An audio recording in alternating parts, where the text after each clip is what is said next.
ओम शांति। 17/4/1969 की अव्यक्त मुरली। मुरली का शीर्षक ब्राह्मणों का मुख्य संस्कार सर्वस्व त्यागी। आप सभी का संगठन खास किस लिए मंगाया है? संगठन के लिए मुख्य 4 बातें जरूरी है। पहला, आपस में एक दो में स्नेह। दूसरा, नजदीक संबंध। तीसरा, सर्विस की जिम्मेवारी। और चौथा, ज्ञान योग की धारणा का सबूत। इन चारों बातों में तैयार हो। एक दो में स्नेही कैसे बनना होता है? स्नेही बनने का साधन कौन सा है? यह जो एक दो से दूर हो जाते हैं उसका कारण यह है क्योंकि एक दो के संस्कार, एक दो के संकल्प नहीं मिलते हैं। सभी के संकल्प संस्कार एक हो कैसे सकते हैं? संस्कार तो हर एक के अपने अपने होते हैं। संगम युगी ब्राह्मणों का मुख्य संस्कार कौन सा है? साकार रूप में मुख्य संस्कार कौन सा था? जो ब्रह्मा का संस्कार वह ब्राह्मणों का। साकार ब्रह्मा का मुख्य संस्कार कौन सा था? ब्रह्मा में तो वह संस्कार संपूर्ण रूप से देख लिया, लेकिन ब्राह्मणों में यथा योग यथा शक्ति है। उनका मुख्य संस्कार था सर्वस्व त्यागी। निरंकारी का मतलब ही है सर्वस्व त्यागी। अपना सभी कुछ त्याग कर देते हैं। सर्वस्व त्यागी होने से सर्वगुण आ जाते हैं। दूसरे के अवगुणों को ना देखना यह भी त्याग है। त्याग का अभ्यास होगा तो यह भी त्याग कर सकेंगे। सर्वस्व त्यागी अर्थात देह के भान का भी त्याग। तो ब्राह्मणों का मुख्य संस्कार है सर्वस्व त्यागी। इस त्याग से मुख्य गुण कौन से आते हैं? सरलता और सहनशीलता। जिसमें सरलता सहनशीलता होगी वह दूसरों को भी आकर्षण जरूर करेंगे और एक दोगे स्नेही बन सकेंगे। अगर सरलता नहीं तो स्नेह भी नहीं हो सकता। एक दो में स्नेही बनना है तो उसका तरीका यह है। एक तो सर्वस्व त्यागी बेसहित। इस सर्वस्व त्यागी से सरलता सहनशीलता आप ही आएगी। सर्वस्व त्यागी की यह निशानी होगी, सरलता और सहनशीलता। साकार रूप में भी देखा ना, जितना ही नॉलेजफुल उतना ही सरल स्वभाव, जिसको कहते हैं बचपन के संस्कार। बुजुर्ग का बुजुर्ग, बचपन का बचपन। आप सभी की चलन ऐसी हो जो आपके चलन से बाप और दादा का चित्र देखने में आए।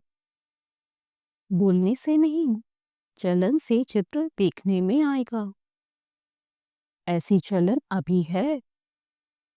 आपकी चलन से बाप दादा का चित्र देखने में आता है। देखने में तो आता है, लेकिन कभी कभी जब उस स्थिति में रहकर सर्विस करते हो तब आपकी वाणी से, सूरत से समझते हैं कि इन्हों को ज्ञान देने वाला बहुत ऊंचा है। कहते हैं ना, आपकी चलन से बाप दादा के चित्र देखते हैं, लेकिन कभी कभी आप भी कैमरा हो। आपके कैमरे में बाप दादा के चित्र छपे हुए हैं। वह कभी कभी दिखाते हो, क्यों? सदैव वही चित्र चलन से क्यों नहीं दिखाते हो? पुरुषार्थ है या पुरुषार्थ शब्द कहाँ तक चलना है? कितना समय अभी पुरुषार्थ करना है? क्या अंत तक ऐसे ही करते रहेंगे कि हम पुरुषार्थी हैं? जैसे अब कह रहे हो ऐसे ही अंत तक कहेंगे। पुरुषार्थ शब्द भी अब चेंज होना है। भले पुरुषार्थी तो अंत तक रहेंगे, लेकिन वहाँ पुरुषार्थ ऐसा नहीं होगा जैसे अभी कहते हो। पुरुषार्थ का अर्थ ही है जो एक बार गलती हो वहाँ फिर दूसरी बार ना हो, ऐसा पुरुषार्थ है। पुरुषार्थ का जो अर्थ है उसमें प्रैक्टिकल में आना है। एक ही भूल बार बार हो तो उसको पुरुषार्थ कैसे कहेंगे? पुरुषार्थ का लक्ष्य तो होना चाहिए, बाकी इस तरह का पुरुषार्थ शब्द भी निकल जाना चाहिए। एक दो के स्नेही कैसे बन सकेंगी? पत्र व्यवहार करना, संगठन करना सिर्फ इससे नहीं बनेंगे। यह तो स्थूल बातें हैं, लेकिन एक दो के स्नेही तब बनेंगे जबकि संस्कार और संकल्पों को एक दो से मिलाएंगे। उसका तरीका भी बताया। सर्वस्व त्यागी। सर्वस्व त्यागी की निशानी क्या होगी? सरलता, सहनशीलता। यह बातें जब धारण करेंगे तब स्नेही बनेंगे। सरलता लाने के लिए सिर्फ एक बात जरूर वर्तमान समय ध्यान में रखनी है। वर्तमान समय देखा जाता है, आजकल की स्थिति जो है वह कुछ स्तुति के आधार पर है। स्तुति और निंदा दो शब्द है ना, तो वर्तमान समय स्तुति के आधार पर स्थिति है, अर्थात जो कर्म करते हैं उनके फल की इच्छा वह लोभ रहता है। कर्तव्य के फल की इच्छा ज्यादा रखते हो। स्तुति नहीं मिलती है तो स्थिति भी नहीं रहती। स्तुति होती है तो स्थिति भी रहती है। अगर निंदा होती है तो निधन के बन जाते हैं, अपनी स्टेज को छोड़ देते हैं और धनी को भी भूल जाते हैं। तो यह कभी नहीं सोचना कि हमारी स्तुति हो। स्तुति के आधार पर स्थिति नहीं रखना। स्तुति के आधार पर स्थिति रखी तो डगमग होते रहेंगे। जो अनन्य हैं उनका प्रभाव दिन प्रतिदिन आपे ही निकलेगा।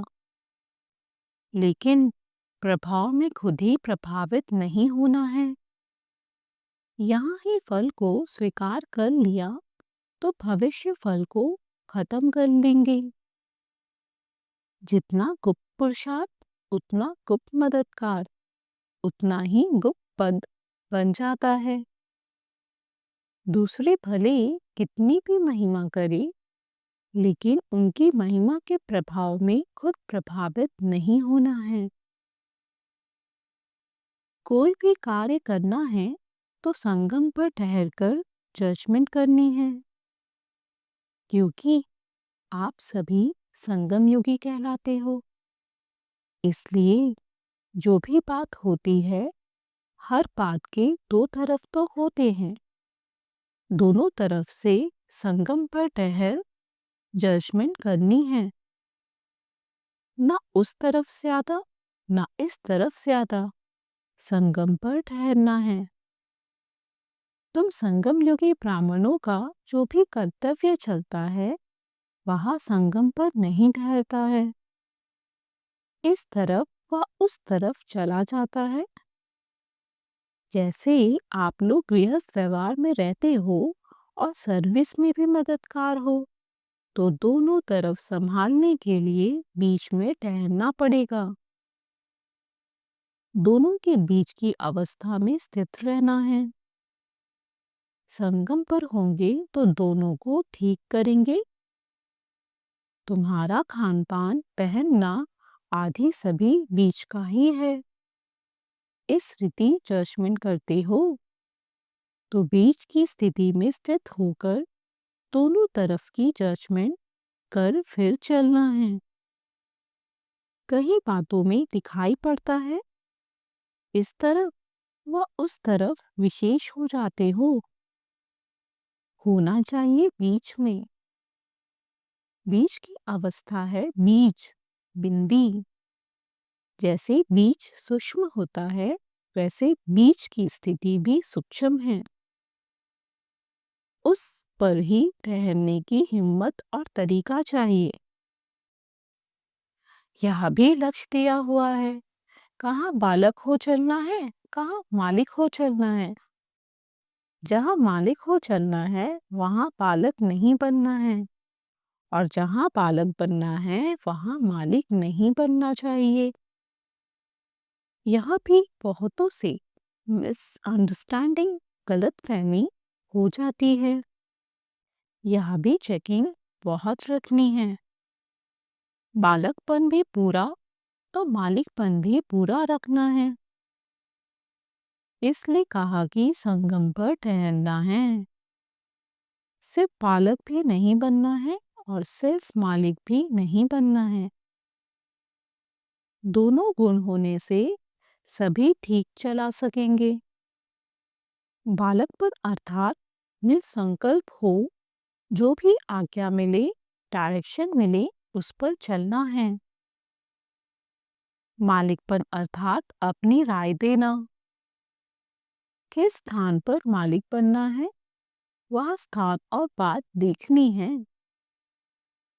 सभी जगह मालिक नहीं बनना है। जहाँ बालक बनना है वहाँ अगर मालिक बन जाएंगे तो फिर संस्कारों का टक्कर हो जाएगा। इसलिए आपस में एक दो के मददगार बनने के लिए दोनों ही बातें धारण करनी है, नहीं तो संस्कारों का टक्कर होगा।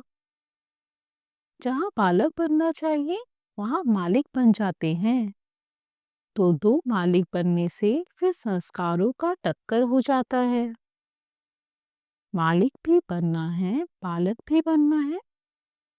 राय दी, मालिक बने। फिर जब फाइनल होता है तो बालक बन जाना चाहिए। किस समय बालक, किस समय मालिक बनना है, यह भी बुद्धि की जजमेंट चाहिए।